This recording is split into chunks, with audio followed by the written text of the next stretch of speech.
nous nous retrouvons aujourd'hui pour cette CAPA AGNS où 2 points sont à l'ordre du jour. Je ne sais pas si vous avez des déclarations. Oui.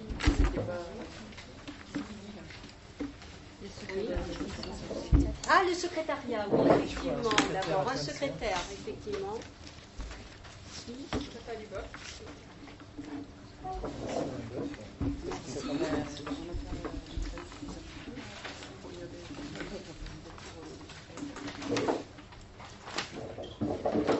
On avait une question lors du jeu, une question diverse et une question à poser. D'accord. Qui avait été transmise Non. Une question à l'ordre du jour, donc parce que c'est pas une question. Enfin, on peut aborder en question diverse. Oui. D'abord la question parce qu'on voulait parler, c'était encore de la transmission des documents. Oui, un petit. Encore une fois. Alors, bon, c'est vrai que c'est dommage, mais comme vous le savez, ces CAPA, elles étaient traditionnellement pas organisées fin septembre, début octobre. Vous savez qu'avec le PPCR, on a été pressé par les délais, avec en plus des vérifications qu'il a dû faire. On a même fait 2. Donc j'entends ce que vous dites, effectivement, c'est vrai, il y a eu un jour de retard, mais voilà, on a fait avec 1 mois de moins, on a fait le maximum qu'on pouvait, mais effectivement, on a un petit jour de retard, je ne peux pas dire le contraire. Je vais vous parler de la transmission des dossiers, enfin de... Oui, alors ça, j'ai répondu aussi. J'espère que Madame Clavry normalement elle va venir sur ce sujet. Ce point, il a été évoqué en CPE des AGNS de l'université, donc je ne pense pas que ce soit une nouveauté non plus pour vous, puisqu'il a été abordé par l'université. Oui, non, mais bon, je veux dire, c'est... Ça n'empêchez pas de nous envoyer bien sûr, mais le nom et le prénom. Tout à fait. Mais si je vous les donne... Des informations à chaque fois pour... Bien sûr, mais je termine, je vous explique pourquoi on vous donne cet élément. C'est que les éléments, on les a vérifiés jusqu'au dernier moment, puisque, comme vous pouvez le constater, on a une demande de détachement. Moi, j'aime autant les passer dans les procédures normales, c'est-à-dire par le biais du mouvement, et les passer en temps et en heure. Lorsqu'on a des éléments qui parviennent de dernière minute, j'aime bien avoir des explications sur le pourquoi du comment, et savoir s'il y a des vacances d'emploi à l'université. Ces éléments, j'ai eu des explications... évidemment en deçà après les délais de transmission. Donc effectivement, on a inscrit ce point à l'ordre du jour. Les documents, on ne vous les a pas communiqués. L'université devrait être là pour expliquer la situation de Madame Arel qui vous est proposée aujourd'hui à l'examen. Moi, je suis tributaire également de ce qu'on peut bien me transmettre et des explications qu'on veut bien me donner sur la gestion des emplois de l'université. À partir du moment où je n'ai aucune explication, je ne peux pas me présenter devant vous pour expliquer de quoi il est question. Donc maintenant, je sais de quoi il est question et je peux vous donner des explications. Je veux bien vous les envoyer en temps et en heure, mais si j'ai aucun élément à vous transmettre... Le nom et le prénom, et puis moi le veux. Oui, bon, là, il y a le nom et le prénom, voilà, on vous le transmet, effectivement. Oui, à ce moment-là, si vous n'êtes pas d'accord au niveau du nom et des explications, on en tirera les conclusions. C'est tout, on en tirera les conclusions. Bon, donc je m'excuse une fois de plus pour la transmission un jour tardivement des documents de CAPA et pour la situation du détachement qui a fait l'objet d'un échange avec l'université pour obtenir des explications sur la gestion de leurs emplois. Donc si vous voulez qu'on aborde le sujet, je vous les donnerai. Si vous ne voulez pas, on abordera le sujet. Et une petite question diverse, s'il vous plaît, qu'on souhaitait poser. Oui. Le cas de M. Abrantes Rito. Oui, en question diverse, il a été effectivement abordé lors de la CAPA des CNS. Donc effectivement, on vous donnera des explications sur cette opération qui pourra impacter effectivement la gestion du corps des AGNS. S'il vous plaît, une petite question. Enfin, une question, non, une constatation.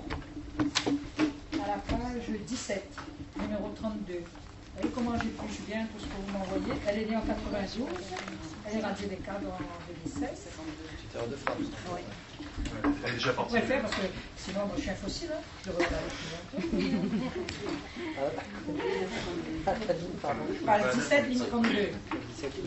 Les 32. 8e échelon, 17 ans. Ah oui, effectivement, 92, Voilà. Hein? c'est jeune. C'est jeune, oui. Ah.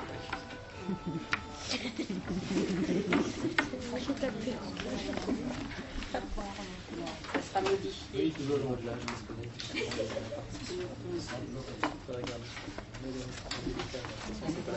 c'est la date de naissance. C'est la date de naissance. Eh bien, merci, Madame Dijoux, pour votre œil, votre acuité, votre œil perçant. Ça vous avait échappé. Vous n'avez pas d'autres remarques ou précisions, questions? Je vous propose d'abord de débuter l'examen de ces réductions d'ancienneté.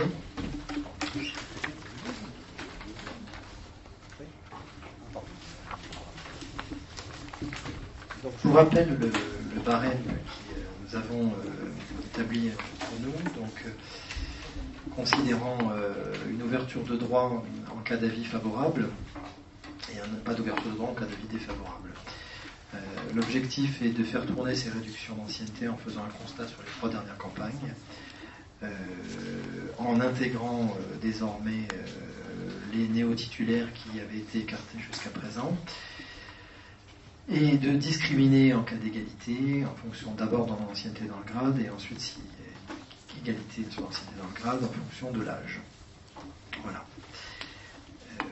L'effectif des ayants droit pour calculer les bénéficiaires et réduction d'ancienneté est calculé en fonction des agents qui ne peuvent pas bénéficier de réduction et qui sont écartés, en l'occurrence les agents sous maître-grade et les stagiaires.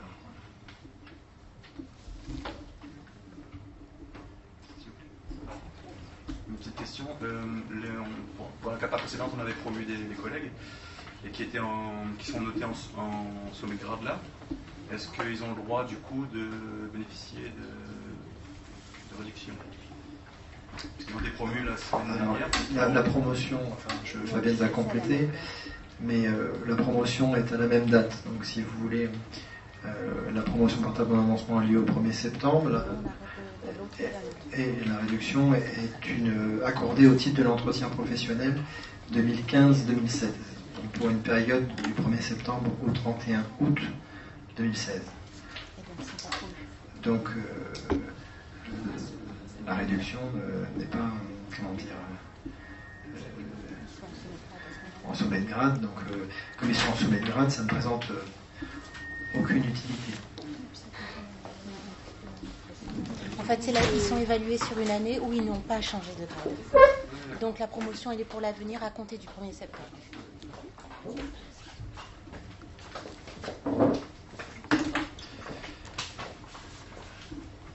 Alors, donc, je disais que la ventilation des réductions se fait de la manière suivante. Donc, une fois que nous avons écarté les agents sommet de grade et les stagiaires, nous avons un effectif d'ayants droit sur lequel nous appliquons un quota de 90%, ce qui nous permet de déterminer le nombre de bénéficiaires théoriques, enfin, réels, pour une réduction à 2 mois et une réduction à 1 mois. Donc nous arrondissons après à l'entier naturel, ce qui fait par exemple pour le corps des AGNS de 2e classe 46 réductions à 2 mois, 23 à 1 mois, il restera un reliquat d'1,2 répartir.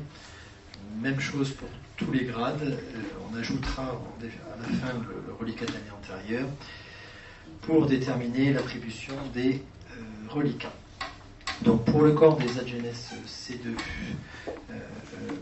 pour lequel je vous propose de débuter, nous avons 78 ayants droit, soit un total de mois à répartir de 70 mois,2, ce qui correspond à 23 bénéficiaires à 2 mois, 23 bénéficiaires à 1 mois, pour un reliquat de 1,2 mois dans ce grade à répartir. Donc, abstraction faite donc des situations de stagiaires et des radiations des cadres qui ne pourront pas bénéficier et des agents sous maître grade, ou des changements d'échelon, vous verrez un petit peu plus loin, qui interviendront trop tard, qui ne permettront pas à un agent de bénéficier d'une réduction. Vous avez de la ligne 1 jusqu'à la ligne 30. avec plusieurs agents qui sont écartés, qui sont stagiaires, les bénéficiaires d'une réduction à 2 mois. Donc, vous avez la ligne 7 et de la ligne 9 à la ligne 23, les agents stagiaires qui ne pourront pas bénéficier d'une réduction. Donc le dernier bénéficiaire est en ligne à 2 mois, est en ligne 39. Ensuite, vous avez de la ligne 40 jusqu'à la ligne 62, les 23 bénéficiaires à 1 mois. Je vous disais que ça nous fait 23 fois 2, 46 plus 23, 69. Nous avions 70,2. Il nous reste 1,2 mois à répartir. Je vous propose d'attribuer déjà 1 mois de réduction sur reliquat à la ligne 40. On aurait pu éventuellement considérer la ligne numéro 1. Le problème, c'est que nous ne pouvons pas attribuer plus de 2 mois de réduction sur une campagne. Non, c'est 2 mois ou 1 mois dans la conciliation de réduction, c'est pas 3 mois. C'est réglementaire. Donc, du coup, l'agent qui peut bénéficier serait, avec votre accord, Monsieur Robert Jean-Michel en ligne 40. Pour les cas. Donc restera pour le grade d'AGNS C2 0,2 mois à répartir en fin d'examen des réductions. Je vous propose de passer aux AGNS C1.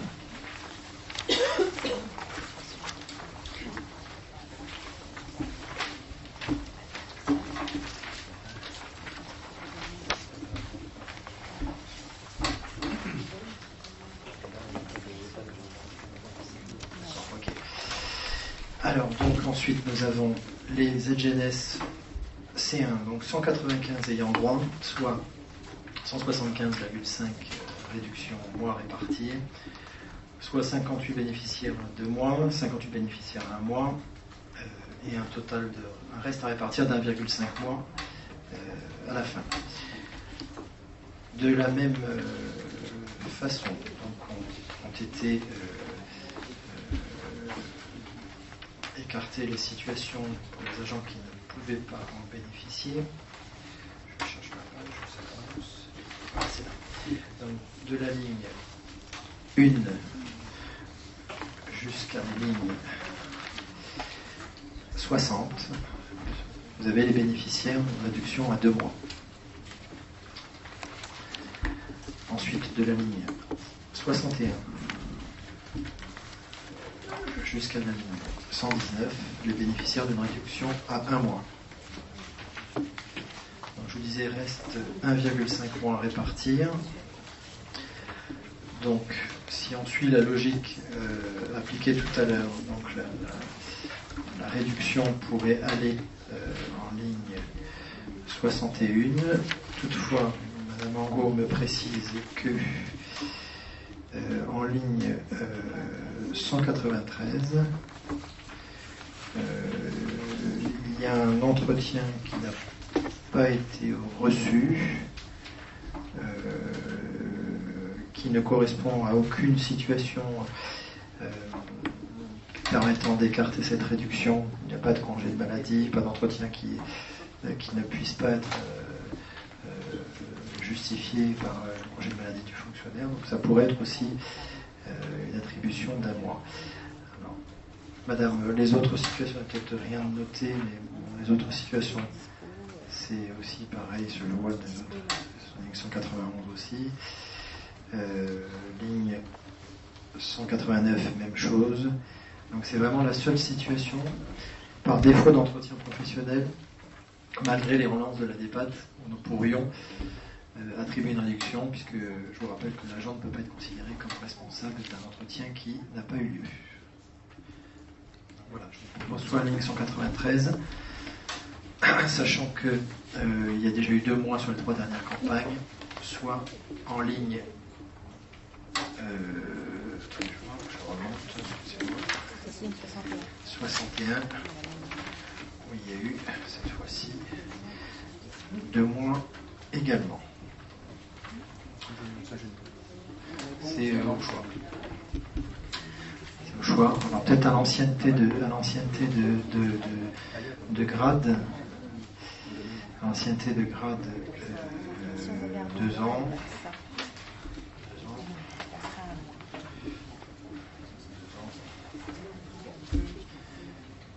Et un petit peu supérieur à l'ancienneté de grade pour la ligne 193.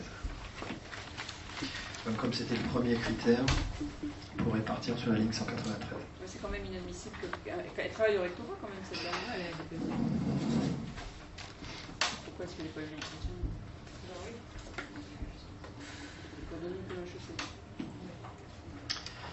On va s'assurer de raison pour laquelle ça n'a pas été transmis. Nous, on va relancer encore une fois de plus. Les relances sont faites régulièrement et l'essentiel étant que les agents ne soient pas pénalisés justement du fait qu'il n'y ait pas d'entretien au niveau de toute façon, ça n'empêche absolument pas qu'elle soit réduction, que l'entretien soit fait, parce que l'agent de toute manière ne peut pas avoir de trou dans sa carrière. Il faudra absolument qu'il ait un entretien professionnel. Il ne peut pas avoir un dossier vide pendant 1 an, c'est pas possible. Après, on ne peut pas non plus le pénaliser parce que sa situation n'a pas été examinée.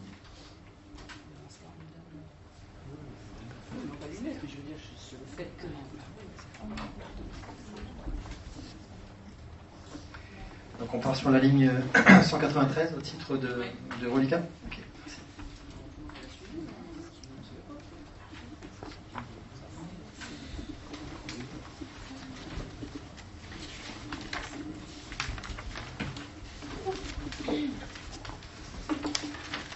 Alors nous abordons ensuite les AGMS P2, donc 123 ayant droit, un total de 110,7 mois attribués, soit 36 bénéficiaires à 2 mois, 36 bénéficiaires à 1 mois. Donc de la ligne 1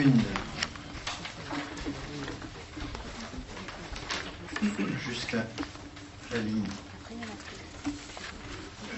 39, vous avez les bénéficiaires d'une réduction à 2 mois. Voilà, vous avez des situations qui ont été sautées parce qu'il y a une radiation des cadres qui est intervenue, il s'agit d'un lauréat de concours. Ensuite, de la ligne 40 jusqu'à la ligne 75, les bénéficiaires d'une réduction à 1 mois.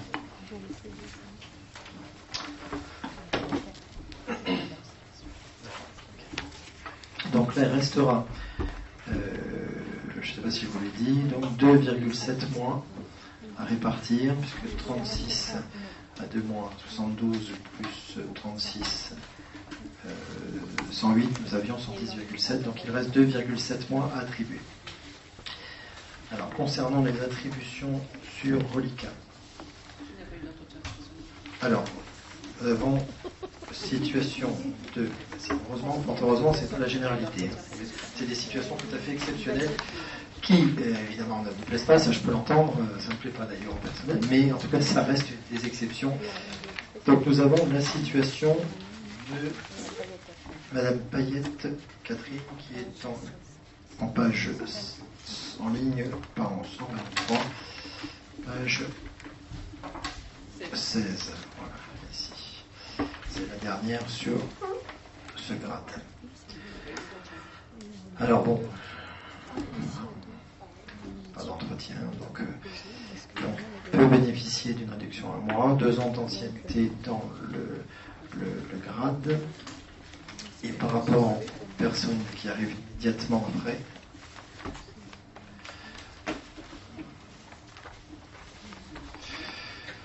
donc nous avions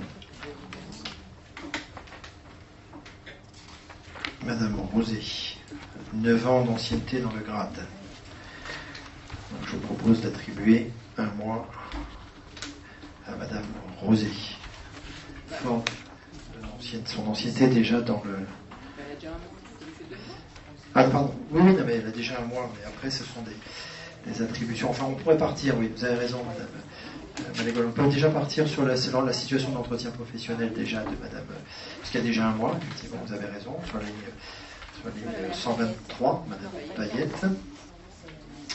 Donc voilà, ici, ça fait déjà plus 1. Plus 1, il nous reste un mois attribué. Et là, on revient sur Madame Rosé. Restera 0,7 à additionner. Restera 0,7. Madame Rosé, ligne 40.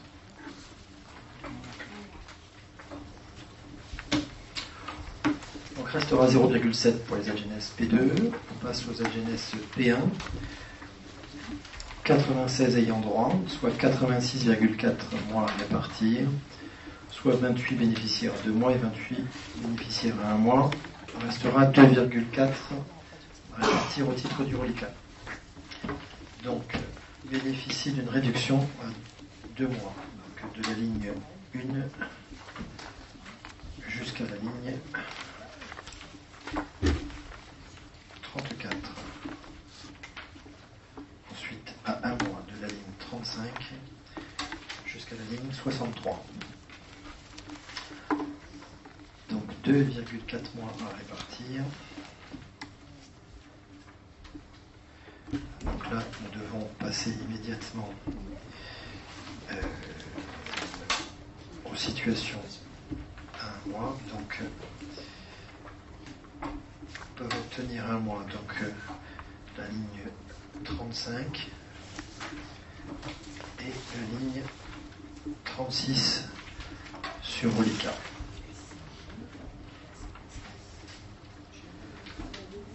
Restera 0,4 sur ce grade. Au total, c'est bon pour tout le monde? Elle avait déjà un mois, ça lui fait 2.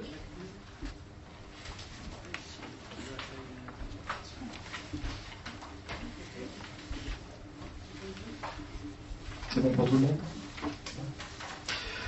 Donc au total sur les reliquats, donc il nous reste 0,2 mois sur les AGNS C2, 0,5 mois sur les AGNS C1, 0,7 mois sur les AGNS P2, 0,4 mois sur les AGNS P1, soit un total d'1,8 mois. Nous avions 0,5 au titre des reliquats de l'année dernière, donc soit 2,3. Nous avons pour habitude de regarder là où le reliquat est le plus fort, soit en C1 et P2 en l'occurrence, donc attribuer 1 mois en C1, 1 mois en P2 si ça vous convient. Donc si on revient sur C1,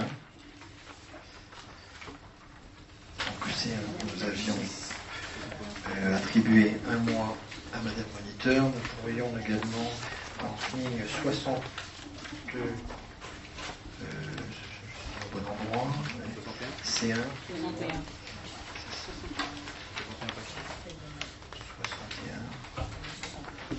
61. Vous pouvez faire un mois sur la ligne 61. Parce qu'on avait fait oui, on avait fait Madame Ayav, donc effectivement on peut faire ligne 61. Madame Moniteur, 1 mois. Voilà. Concernant donc je répète sur reliquat, sur ligne 61. On avait fait en ligne. C'est bon. Donc ensuite on passe au P2. Donc, comme on a dit qu'on pouvait attribuer le dernier mois de reliquat au P2. S'il vous plaît. Oui. L'anniversaire de Mme Malégol, peut-être. Oui, alors malheureusement, si on pouvait faire comme ça, il faut nous le préciser pour les prochains barèmes qu'en fonction des dates anniversaires, on bonifie. Mais on peut faire remonter ce paramètre. Hein, il faut que la personne vienne avec le gâteau. Ouais, c'est le minimum. Et le champagne. Ou du champomis, pardon, plus exactement. Alors, malheureusement, pour Madame Malégol, donc nous avions en P2 un reliquat attribuable, donc nous pouvons l'attribuer en ligne 41. Voilà, vous admirez.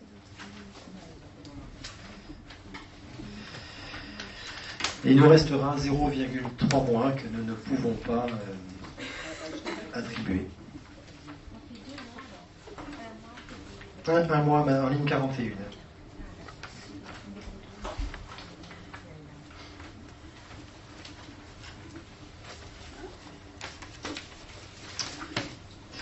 Et nous allons relancer les entretiens professionnels de Madame Ayav et de Madame Payette, à la fois en IUN et dans la division concernée, pour que cet entretien puisse être versé à leur dossier comme il est de droit.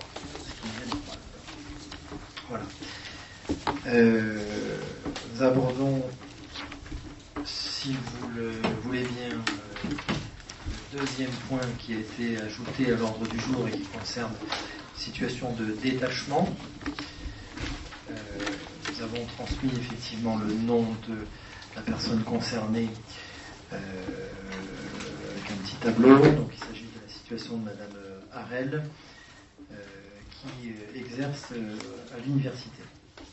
Donc il faut savoir que la situation a été évoquée en CPE de l'université, à la fois en CPE restreinte ITRF et à la fois en CPE AGNS.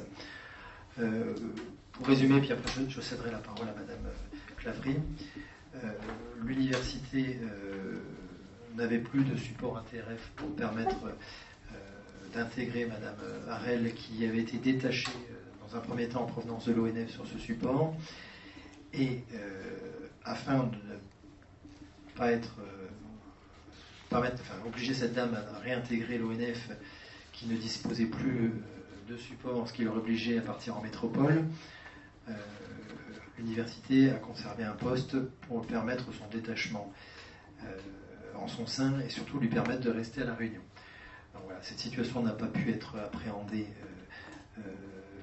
dans les temps, puisqu'il y avait également les mouvements qui devaient avoir lieu pour libérer les postes à l'université et leur permettre également d'avoir cette gestion, puisqu'il y a eu aussi des concours, des transformations qui ont été organisées. Il a fallu qu'il y ait une gestion globale au niveau des supports de l'université pour lui permettre à cette dame de rester. Voilà, donc très sommairement, ce qui vous explique pourquoi cette situation de détachement vous est présentée aujourd'hui et pourquoi ce support de l'université, l'université demande à ce qu'elle soit désormais détachée sur un poste d'AGNS.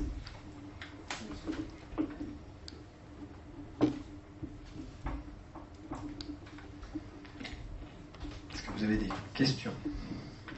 Le support, ce sera bien l'université? Oui, c'est bien un support de l'université, donc un support d'AGNS de l'université. Oui, comme vous le rappelez, il a parfaitement bien résumé M. Guillard, c'est une situation effectivement, avant tout humaine, sur laquelle nous avons essayé d'apporter la meilleure réponse possible. Il faut savoir que cette personne, effectivement, est arrivée en détachement dans un premier temps sur un support de technicien, en catégorie B, de l'ONF. La perspective était qu'elle puisse passer et réussir un concours de catégorie B.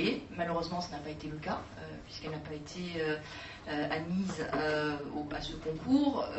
Donc nous avions bien imaginé effectivement la possibilité, de manière à la traiter comme les autres personnels, un retour dans son administration d'origine, même si ça nous embêtait quand même franchement, parce qu'elle a entre-temps réussi à développer des compétences et des qualités professionnelles qui faisaient que c'était un élément particulièrement apprécié au sein de l'université. Et puis, comme vous l'a indiqué M. Guillard, il s'avère que l'ONF n'a plus de poste non plus de son côté, et que la seule solution pour ce personnel était, si elle avait dû regagner, en tout cas réintégrer l'ONF, c'était de l'affecter en métropole. Nous avons écarté très rapidement cette solution pour une problématique humaine et puis tout simplement une problématique aussi qui concerne l'intérêt de l'université, puisqu'on est tout à fait satisfait de ce personnel. Donc n'ayant pas de support effectivement relevant de la filière ITRF, la seule solution qui nous restait était de pouvoir l'intégrer, en tout cas l'accepter en détachement dans un premier temps, sur un support d'AGNS de la filière, donc sur un support d'AGNS, pardon. Donc ça a été passé devant nos instances respectives, que sont les CPE de la filière ITRF et les CPE de la filière de l'ANS. et ça a été effectivement accepté et validé par les deux instances. Donc à partir de là, il nous semble... J'ajoute un petit point qui complète en fait ce que vient de dire Madame Clavry, c'est que par rapport à votre remarque tout à l'heure sur la transmission de ces informations tardives auprès des commissaires paritaires, nous avons eu également, il faut que vous le sachiez également, une demande de réintégration d'une dame qui s'appelle Madame Chan Tin Sang, je ne sais pas si j'ai bien prononcé, et qui est une aide jeunesse qui exerçait à l'université. Comme vous le savez, la réintégration est une situation de droit prioritaire. Par rapport à ce que je vous disais, mon premier souci a été de voir quel poste nous pouvions réserver à cette dame venant de l'université. Il n'y a pas de réintégration automatique au sein de l'université, c'est une réintégration dans l'académie. Donc nous avons nous-mêmes fait le choix. Je n'avais pas l'explication à ce moment-là quand j'ai interrogé Mme Clavry sur la situation de Mme Arel. Donc il a fallu qu'on se rapproche pour savoir exactement de quoi il était question. Donc nous avons fait le choix de réintégrer Mme Chan Tin Sang sur un poste vacant à la DEC, mais à titre provisoire. Il faut que vous ayez l'information, puisque cette dame participera au mouvement l'année prochaine. Et c'est à ce moment-là que j'ai interrogé l'université. Je lui ai dit, écoutez, je viens de réintégrer quelqu'un, je n'ai pas forcément l'information sur le détachement de cette dame. Là, on a eu cette certification. Effectivement, vous aviez cette situation prioritaire, et j'ai compris pourquoi, puisque s'il y avait une mutation et retour en métropole à la clé, vous deviez faire quelque chose. Donc, voilà une partie des raisons pour lesquelles on a eu ces échanges jusqu'au dernier moment, ce qui n'exempte pas de vous envoyer le nom en temps et en heure, c'est vrai. Mais, si vous voulez, les échanges qui ont lieu entre l'université et les services de la DEPAD, c'était vraiment une préoccupation à la fois de gestion des emplois et à la fois de gestion des ressources humaines pour que ces deux personnels puissent réintégrer et trouver une situation de stabilité sur des supports de jeunesse. Alors, du coup, il y en a deux. C'est une information que je vous préfère vous donner. Réintégration. Non, c'est pas clair. Non, il y a une réintégration. Il y a une dame qui a... Mais sur quel support, madame? C'est un support. Il y avait un poste à la DEC qui s'est libéré. Je peux vous faire l'historique du support de la DEC, mais ce sera à titre provisoire.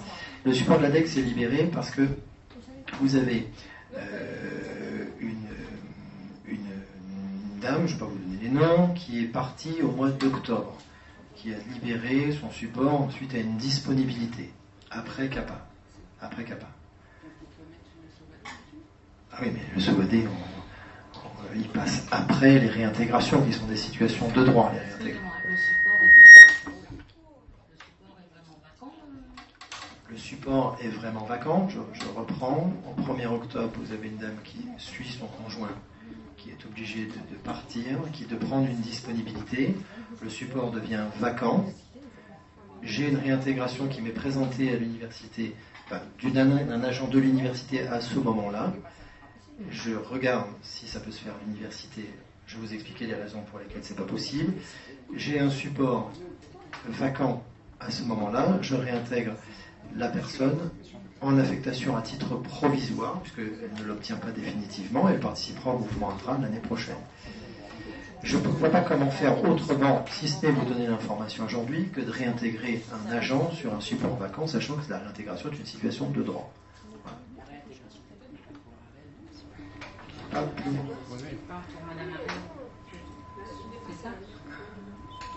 On voulait juste être un petit peu plus clair. Madame Arel, est-ce qu'elle resterait personnelle à TRF à l'université, c'est ça? Non. Ah voilà, c'est ça. Non, elle est à jeunesse, détachée. On perd encore un poste. Le support était vacant. C'est un Ça reste un poste à Ce sont deux postes d'adjeunesse qui restent dans le giron des adjeunesse. Un poste d'adjeunesse à l'université, un poste d'adjeunesse du rectorat. Voilà. Donc Madame Arel serait d'accord. Ah mais elle est d'accord. Oui, je veux dire, c'est que Madame Arel. Madame Arel, en fait, serait d'accord de catégorie B passer à catégorie C. Non, c'est pas ça. Non, excuse-moi, je me suis mal exprimée. Quand nous l'avons accueilli, alors je ne sais plus, ça fait 1 an et demi ou 1 an, je ne sais plus qu'elle est à l'université, Elle a été accueillie, il y avait un besoin qui était clairement identifié au niveau du service financier et comptable, etc. Donc elle a été accueillie sur un support de B. Ce qu'on peut faire depuis le passage au RCE, les universités peuvent effectivement, s'agissant de l'utilisation de leurs emplois, sous réserve de contrôle budgétaire bien sûr opéré par monsieur le recteur, chancelier de l'université, peuvent tout à fait opérer ce type d'affectation, d'affectation de personnel sur un poste. Donc le poste ensuite sur lequel elle était a été mise au concours.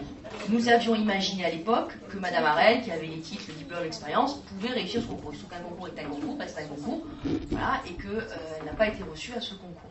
Donc après, c'est imposé à nous effectivement la suite que nous pouvions réserver, puisqu'elle arrivait en fin de détachement. Nous n'avions plus de support, c'est pas faute d'avoir essayé, d'avoir imaginé toutes les solutions possibles, nous n'avions vraiment plus de support que nous pouvions mobiliser pour continuer à accueillir, entre guillemets, Madame Harel à l'université sur un support de C, en tant que catégorie C. La seule solution qui s'est imposée à nous, à l'époque, effectivement, était de la faire glisser sur un support relevant de la filière ANS. Bon, on a évidemment présenté dans nos instances, en leur expliquant ce que je vous explique aujourd'hui, plus la problématique de ressources humaines, de gestion humaine, voilà, qui est un élément à prendre en considération aussi quand même, important. Voilà, c'est pour ce qui me conduit à vous présenter cette proposition aujourd'hui d'accueil en détachement de Mme Harel sur un support d'ADJANES, puisqu'elle relevait de la filière technique. Donc c'est bien ça ma question, c'est bien celle-ci. De catégorie B à l'ONF, elle passerait chez nous en catégorie C. C'est bien ça la question? Non, c'est pas du tout. Non, je vais recommencer. Non, c'est pas du tout la question. Enfin, c'est peut-être votre question, mais c'est pas du tout ce que j'essaie. Non. Madame Harel a été accueillie. Alors, pardonnez-moi, je n'ai pas forcément tout l'historique. Il me semble qu'elle était catégorie C à l'ONF. Elle était catégorie C. Elle a été, parce qu'on avait identifié un besoin, voilà, ce qui est possible, si vous voulez, à partir du moment où la masse salariale ne dépasse pas ce que nous autorise le poste, voilà, ce qui est tout à fait, en termes de soutenabilité budgétaire, c'est un exercice courant dans les universités. On n'avait évidemment pas imaginé, parce qu'on y croyait autant qu'elle, j'imagine, qu'elle pouvait ne pas réussir le concours. Malheureusement, c'est un concours, ça reste un concours, donc elle n'a pas été reçue. Il a donc fallu imaginer une autre solution pour venir en aide, j'ai envie de dire, à la fois de l'université, parce que c'est aussi l'intérêt de l'université de la conserver, et puis parallèlement, en même temps, trouver une solution pour ce personnel. Non, ce support est... Alors, je suis entièrement d'accord, c'est vrai qu'il y a le côté humain. Alors, je voulais juste savoir, cette dame, elle va rester à La Réunion, est-ce qu'elle a de la famille ici, son mari est ici, est-ce qu'elle a des enfants? Madame Harel, je n'ai pas son pédigré dans le détail, je suis désolée. On accueille des gens, il n'y a pas de problème, mais... Elle a 2 enfants, voilà, je ne sais pas s'ils sont grands, petits, je ne sais pas, elle a 2 enfants. Voilà, donc ça fait énormément d'années qu'elle est sur La Réunion, c'est sûr, donc on peut considérer maintenant qu'elle a cet intérêt moraux et matériel à La Réunion.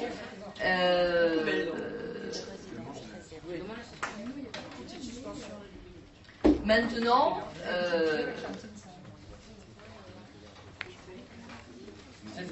s'il vous plaît, je peux? Oui, bien sûr.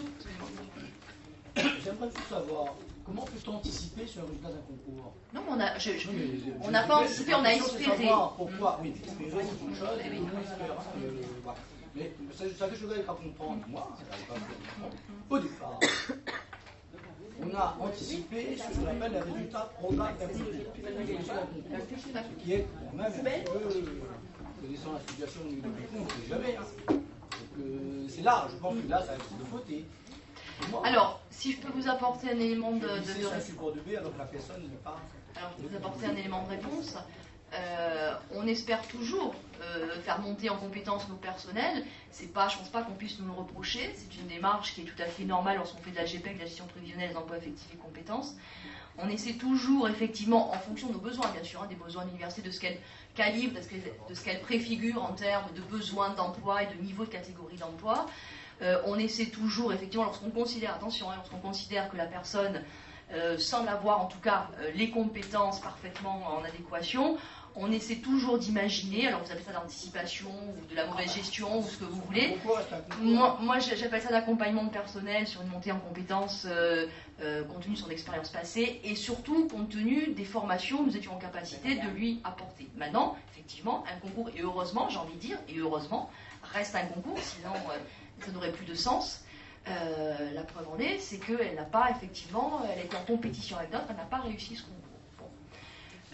Ça ne me semble pas être grossier que de considérer qu'elle puisse intégrer la filière ADJA-ENS. On est quand même aujourd'hui, même si on est au balbutiement, quand vous regardez les préconisations du ministère en matière de gestion des ressources humaines, de nos ministères respectifs, on est quand même aujourd'hui, je vous le rappelle, sur une démarche d'interministérialité, d'interfonction publique quant aux passerelles et à la mobilité qui est appelée par nos ministères respectifs pour la mettre en œuvre à l'égard de nos personnels.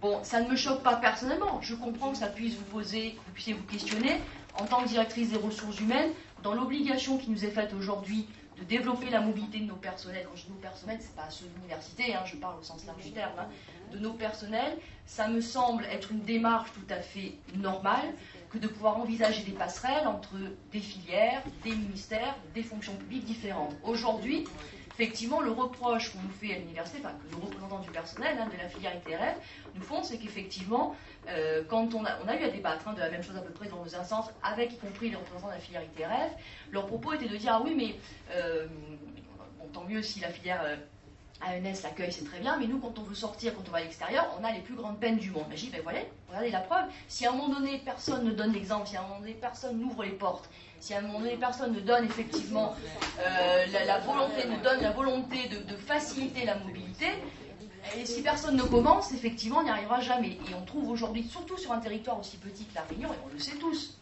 qu'il est compliqué pour des personnels qui sont installés, je ne sais pas depuis combien de temps elle est là, je crois que ça fait quand même très très très longtemps. C'est compliqué. C'est bien sûr que c'est une donnée, on n'est pas en métropole où on peut passer éventuellement d'une académie à une autre, à peu près limitrophe, ou bon, même s'il y a un effort du personnel, ça reste quand même jouable. La problématique n'est pas du tout la même. Donc bien sûr que la dimension humaine, lorsqu'on est confronté à ce type de problématique, elle est amplifiée par rapport à la métropole. Donc on essaie de trouver des solutions, et c'est pas pour pénaliser ou enlever un poste à la filière, parce que dans l'autre sens on le fait aussi. On essaie de trouver, si vous êtes arrivé, alors je parle peut-être pas de la Réunion, mais pour venir d'université, notamment en métropole, je peux vous assurer que ce sont des choses qui commencent à se voir et commencent à s'entendre. Donc il faut peut-être aussi initier la démarche et montrer qu'on est peut-être en avance quelque part sur les consignes du ministère et sur ce que nous est demandé aujourd'hui de faire dans l'avenir pour nos personnels. Le souci n'est pas l'intermobilité entre les deux corps. Le souci, c'est que de faire rester une personne que l'on veut garder ici par tous les moyens. C'est pas l'intermobilité, et ça, chaque agent fait ce qu'il veut. On veut devenir à Tarbes demain, il n'y a pas de souci. Je pense que c'est pas ça le souci, nous on n'est pas contre l'intermobilité, et pas du tout, au contraire, on est pour les passerelles, ça nous arrange. Le souci, c'est qu'une personne qu'on puisse vouloir faire rester une personne à tout prix. Nous, en général, comment ça se passe au niveau des mouvements, je pense que vous êtes là, vous savez comment ça se passe. On accueille les gens, il n'y a pas de problème, mais il faut que la personne fasse par rapprochement de conjoint. Il faut qu'il y ait vraiment un rapprochement familial et non pas une volonté. Voilà. Je pense que vous me suivrez lorsque des gens, enfin des personnels, qui sont enseignants, non enseignants, peu importe, quelle que soit la catégorie, réussissent des concours et qu'ils sont, et on le voit, on le voit tous les jours dans la presse, ou sont obligés d'être affectés. Alors pour certains, ça tombe bien, ils ont envie, ils souhaitent être mobiles. Pour d'autres, c'est plus compliqué. Les enseignants, c'est des concours nationaux. Oui, non mais je parle y compris aussi. C'est pour ça que je dis enseignants, non enseignants. Il y a des situations douloureuses sur les catégories A notamment, où lorsqu'on est réussi un concours, on est obligé parfois, malheureusement, de regagner la métropole. Voilà, donc on n'est pas pour faire rester les personnes à tout prix, coûte que coûte. On est lorsqu'on peut trouver une solution qui à la fois permette de rencontrer les intérêts de l'établissement et du personnel. Soyons intelligents et ouverts et essayons de faire en sorte que ça puisse les deux puissent se rejoindre. Maintenant, c'est pas une politique systématique à l'université, je vous rassure. On n'est pas et Monsieur le recteur, qui est contrôleur budgétaire, en tout cas je parle à son représentant ici, est là pour veiller au grain, je dirais, lorsqu'on fait des campagnes d'emploi, puisque c'est le rôle du recteur. Voilà, on n'est pas là pour satisfaire à tout prix les besoins. On est là pour faire en sorte que l'intérêt de l'établissement et du personnel, lorsqu'ils le peuvent, se rencontrer, se rencontrent. Voilà, on n'a pas d'autre démarche que celle-là et je ne peux pas vous fournir d'autres réponses que celle-ci. Mais je vous rassure, les instances syndicales sont là aussi dans l'intérêt de tout le monde. Mais c'est bien comme ça que j'ai imaginé, que je comprends, tout à fait. Et c'est bien comme ça que nous travaillons avec l'enfant du personnel à l'université.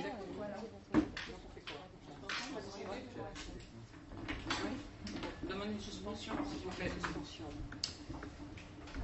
Ok, bah écoutez, pas de souci.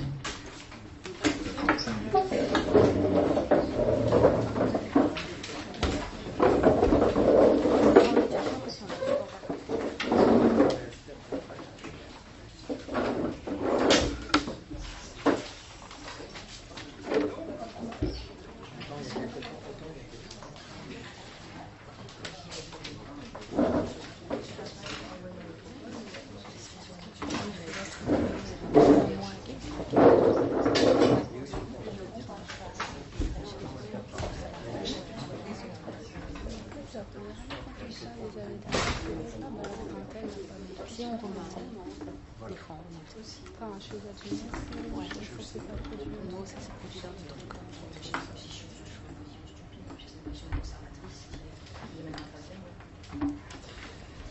C'est-à-dire que ce qui est compliqué, c'est qu'il y a une évolution entre le moment où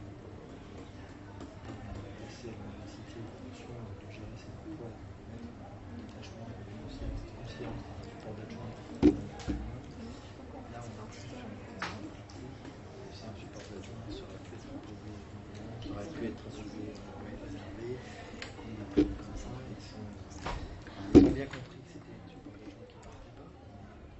Et là, je crois qu'ils vont savoir plus en termes de faire un principe. Mais je reviens sur ce que vous dites, mais les supports vacants de l'université ont été proposés et ont été proposés au concours réservé parce qu'ils en ont recruté. Ils ont recruté. On accueille aussi et ils ont pris, vous avez pris Madame Borel-Capdel aussi. Voilà, par exemple. Mais le problème, c'est que le détachement n'intervient pas en même temps que les autres dossiers. Ce qui explique que pour eux, ça crée un problème. Et là, il reste un support d'adjoint, sans doute par le jeu du mouvement de travail, il reste un support d'adjoint avec le départ, mais qui n'a pas été compensé à hauteur en flux entrant, vous n'avez pas eu autant.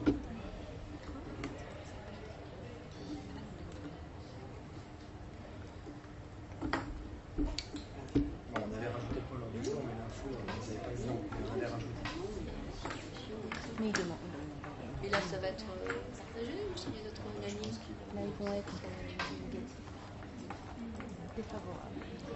Donc à partir de là, quelle option? Bah, je sais pas, je suis en train de réfléchir. Je suis en même temps, j'essaie de miner en même temps. L'hypothèse d'un vote défavorable. Dans un cas précédent, c'était on notifie un avis défavorable de la CAPA et un avis favorable du recteur. D'accord, et donc ça passe comme ça. Le ministère, Non, c'est avec le recteur qui va arbitrer. Ouais, c'est un milieu quand même. Quand on avait eu des avis défavorables de CAPA, Madame Ramjan, quand elle a voulu être détachée, c'était un avis. C'était pas favorable, Madame Ramjan. On l'a prise au final, mais il y a eu. On l'a prise parce qu'elle restait à l'université, mais elle a demandé à partir. Elle a été intégrée, elle a demandé à rester là. On a eu un précédent, regardez, Madame Ramjan. Oui, l'année dernière, ça s'est fait aussi. Il y a 2 ans, la CAPA n'était pas favorable et quand l'université a pris la décision. Si son affectation était maintenue à l'université, ils ont changé d'avis. Non, c'est pas un support d'adjoint, c'est pas un support d'adjoint perdu, il reste organisé pour quelqu'un. Il faudra rassurer les gens en disant qu'il ne faudra pas demander sa mutation. Elle devra rester à l'université. Mais elle n'envisage pas de demander sa mutation. Sur un établissement scolaire, elle est détachée à l'université, elle devra rester à l'université. De toute façon, pour l'instant, tant qu'il est en détachement, oui. Après, quand elle demandera son intégration, ça deviendra personnel. Voilà, c'est notre question. Justement, ça, il le sait.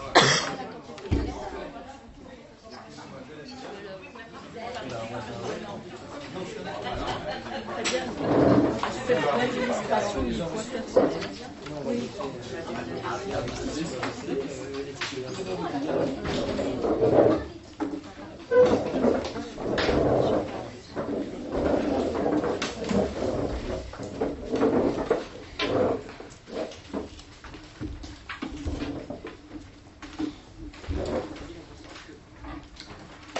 Écoutez, on va demander un vote, simplement, et on vous expliquera notre position aussi, pourquoi on prend cette position-là.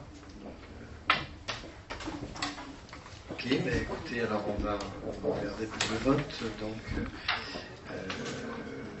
peuvent voter. Donc, Madame Havane, ici présente, Madame Riette, Madame Beg, où est-ce qu'il y a Madame Beg, pardon, excusez-moi, Madame Algol, Monsieur Grandin, Madame Dijon, Madame Armand-Oussami et Madame Mingot. Voilà. Donc on va procéder au vote. Donc qui est contre le détachement de Madame Harel sur un poste d'adgenesse à l'université? 1, 2, 3, 4, 5, 6, 1, 2, 3, 4, 5, 6, 7, 8. Donc à l'unanimité. Donc l'administration, les syndicats et donc l'administration pour, donc ce qui nous fait 1, 2, 3, 4, 5, 6, Monsieur Chin Tung, Monsieur levez la main, autant qu'on lève la main. Oui, donc ça fait 1, 2, 3, 4, 5, 6, 7. Donc 8 voix contre, 7 voix pour. Eh bien écoutez. Quelques éléments de réponse peut-être oui, parce que bon, c'est quand même une situation qui est quand même extrêmement délicate pour ce personnel. Je comprends votre vote aussi, mais derrière, voilà. Sur la forme, donc, on a eu le document à l'instant, donc c'est difficile de juger, on n'a pas tous les éléments. Nous, en CAPA, on avait vu que les rapprochements de conjoints, c'était une priorité des priorités. Là, on n'a pas les éléments pour dire que c'est un rapprochement de conjoints. En plus, là, vous dites que vous voulez accompagner votre personnel, mais vous auriez pu provisionner un poste ATRF, vous ne voulez pas accompagner jusqu'au bout. Vous avez compté sur le fait qu'elle allait réussir, donc déjà raté. Vous avez compté sur le fait qu'on aurait des postes ailleurs, raté, donc vous n'avez pas accompagné votre personnel jusqu'au bout. On n'est pas contre l'accompagnement, mais il faut aller jusqu'au bout de la démarche. Je veux dire, pas compter non plus trop sur les autres. Et en l'occurrence, voilà. Nous, on nous a refusé une liste d'attitude, enfin refusé. Il n'y a pas eu de liste d'attitude à la réunion sur les listes sauvadées, sous prétexte qu'il n'y a peut-être pas assez de support. Donc, à l'université à la cabine Marine. Donc, ça nous gêne un petit peu qu'on nous dise après qu'on redonne un poste. Liste complémentaire, oui. J'ai vu liste complémentaire. Donc, il n'y a pas eu de liste complémentaire sur la sauvadée alors qu'on le réclamait, au prétexte que. Donc, aujourd'hui, on libère des postes pour vous arranger. Je veux dire, voilà. Sur la forme, voilà, c'était nos arguments. Et sur le fond, on n'est pas les éléments. On ne sait pas si c'est un rapprochement conjoint. C'est de la convenance personnelle. La convenance personnelle, ça passe pas chez nous. Enfin, c'est pas un motif qui permet de. Voilà. Si d'autres collègues veulent rapporter, veulent compléter.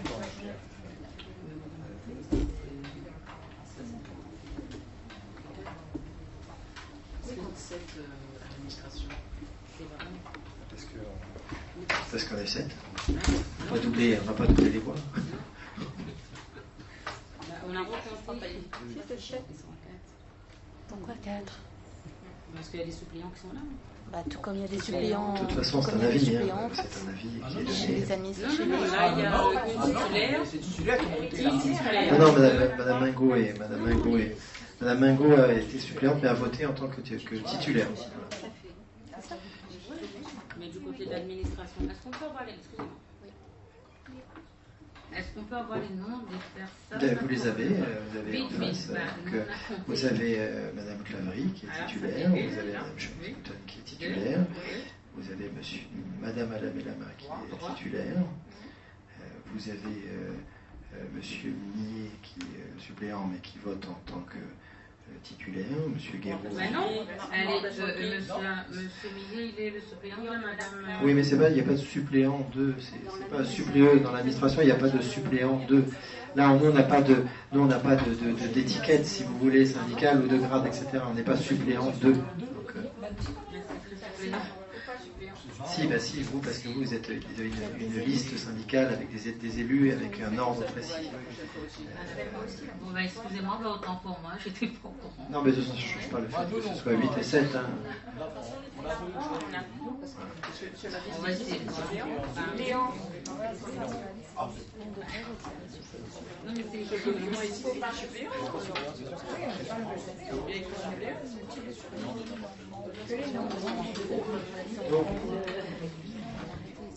Oui.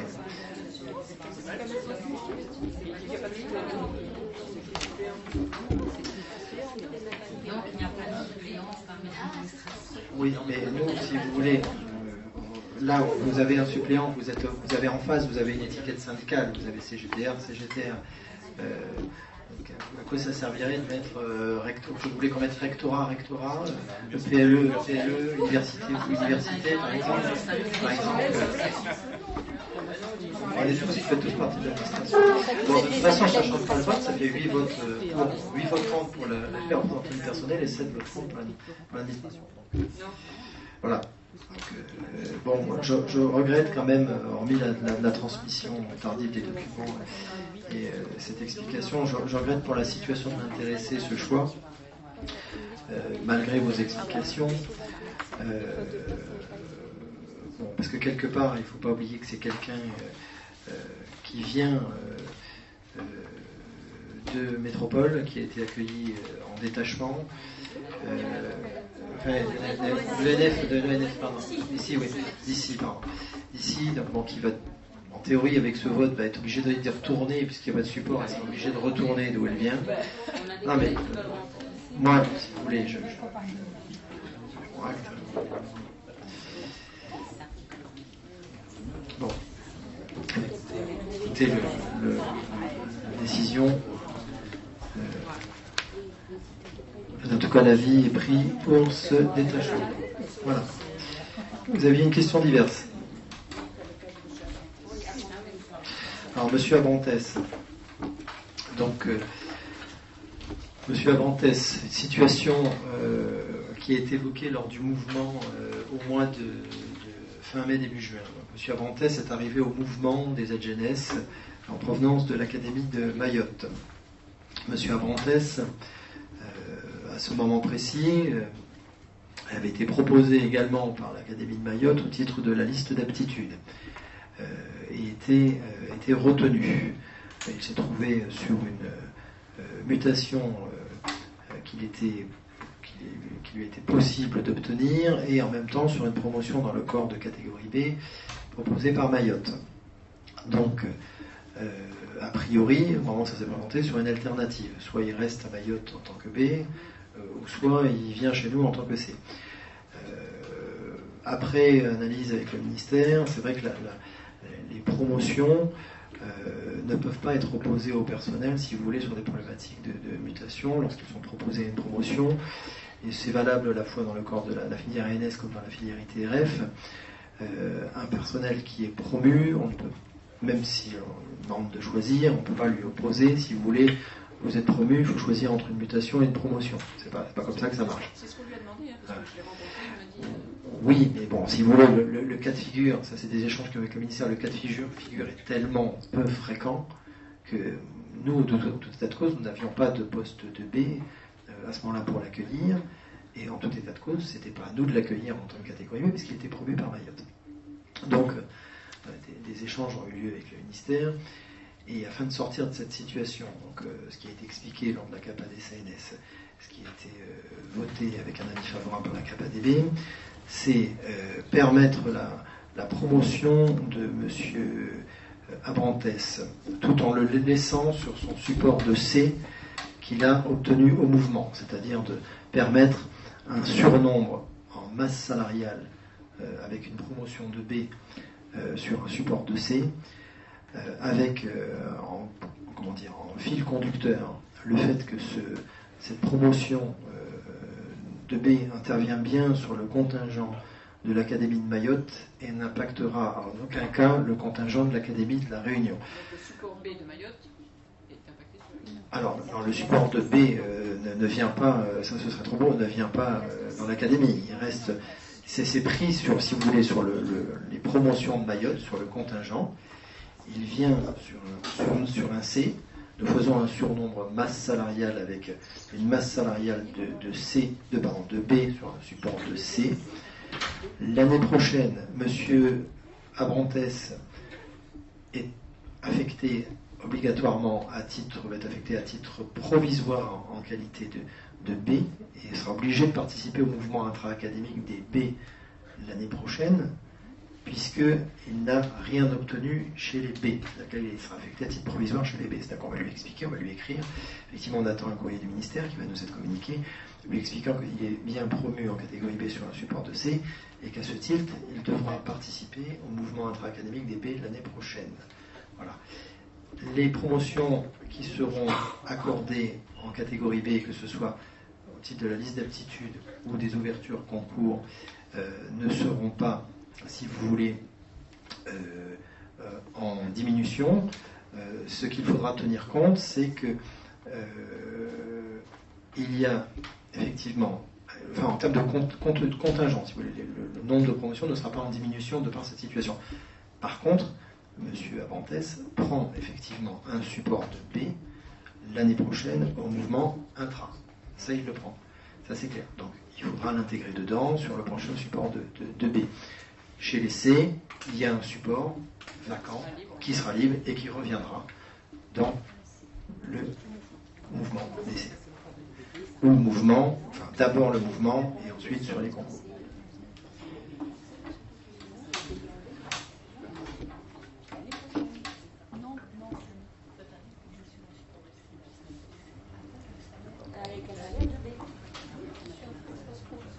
Il sera payé en B à partir de quand alors? Dès sa nomination. Donc ça veut dire qu'on en débute, il fait un travail, nous les C, on fait un travail B. Voilà. Voilà.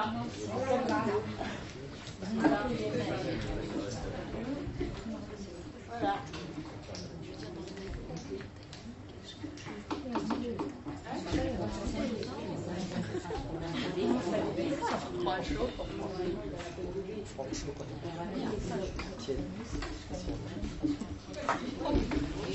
Oui, voilà. Est-ce que ça appelle des commentaires particuliers sur cette opération qui est effectivement pas classique, mais bon, voilà. Mais qui, en tout cas, je me répète, n'impactera pas le contingent de l'Académie sur les promotions en catégorie B l'année prochaine.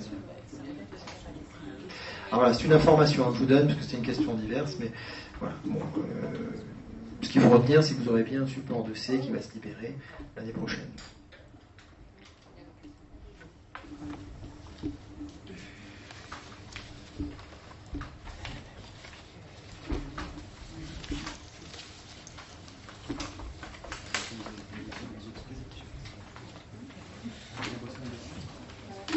Plus d'autres observations?